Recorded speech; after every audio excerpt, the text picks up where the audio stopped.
ಎಲ್ಲರಿಗೂ ನಮಸ್ಕಾರ. Welcome back to ತೃಪ್ತಿ ದೇವಾಡಿಗ ಲಾಗ್ಸ್. ಇವತ್ತು ನಾವಿಲ್ಲಿ ಮಾರ್ನಿಂಗ್ ಬ್ರೇಕ್ಫಾಸ್ಟಿಗೆ ಜಟ್ಪಟ್ಟಾಗಿ ಮಾಡಿಕೊಡುವಂತಹ ಹುರುಳಿ ಬೆಲ್ಲ ಕೊಬ್ಬರಿ ಯೂಸ್ ಮಾಡಿಕೊಳ್ಳೋ ತಿಂಡಿ ಮಾಡ್ತಿದ್ದೇವೆ. ನೋಡಿ, ಚಹಾ ಕುದಿತಾ ಉಂಟು.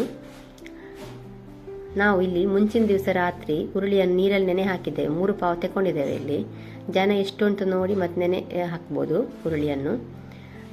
ನೆಕ್ಸ್ಟ್ ಡೇ ಮಾರ್ನಿಂಗ್ ನೀರಿಂದ ತೆಗೆದು ಹುರುಳಿಯನ್ನು ಕುಕ್ಕರಲ್ಲಿ ಬೇಯಲಿಕ್ಕೆ ಇಡಬೇಕು. ನಾವು 4 ಸಿಟಿ ಇಟ್ಟಿದ್ದೇವೆ ಕುಕ್ಕರಲ್ಲಿ.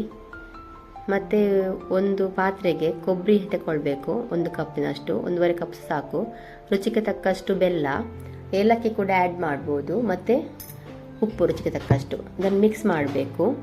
ನೋಡಿ, ಇಲ್ಲೀಗ ಬೆಂದಿದೆ ಇದು ಹುರುಳಿ. ಇದನ್ನು ಮಿಕ್ಸಿ ಜಾರಿಗೆ ಹಾಕಬೇಕು. ತಣ್ಣಗಾದ ಮೇಲೆ ಸ್ವಲ್ಪ ಹಾಕಿ ನುಣ್ಣಗೆ ಗ್ರೈಂಡ್ ಮಾಡಬಾರ್ದು, ಜರಿಯಾಗಿ ಗ್ರೈಂಡ್ ಮಾಡಬೇಕು.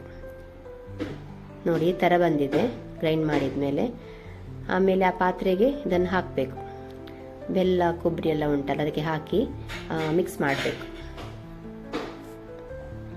ನೋಡಿ, ಮಿಕ್ಸ್ ಮಾಡಿದ ಮೇಲೆ ಈ ಥರ ಬರ್ತದೆ. ಚೆನ್ನಾಗಿ ಮಿಕ್ಸ್ ಮಾಡಬೇಕು. ಇದು ಜಟ್ಪಟ್ಟಾಗಿ ಮಾಡಿಕೊಡ್ಬೋದು ಮನೆಯಲ್ಲಿ. ಮಕ್ಕಳಿಗೆ ಇಷ್ಟ ಆಗ್ತದೆ, ಸ್ವೀಟ್ ಇರ್ತದಲ್ಲ. ನೋಡಿ, ಇವತ್ತು ರಕ್ಷಾಬಂಧನ ಕೂಡ ಇತ್ತಲ್ಲ, ಹಾಗೆ ಮಕ್ಕಳು ಸೆಲೆಬ್ರೇಷನ್ ಕೂಡ ಮಾಡ್ತಿದ್ದಾರೆ. ಮಕ್ಕಳಿಗೆಲ್ಲ ಹೇಳಿಕೊಡ್ಬೇಕು ನಮ್ಮ ಸಂಸ್ಕೃತಿಯ ಬಗ್ಗೆ ಎಲ್ಲ.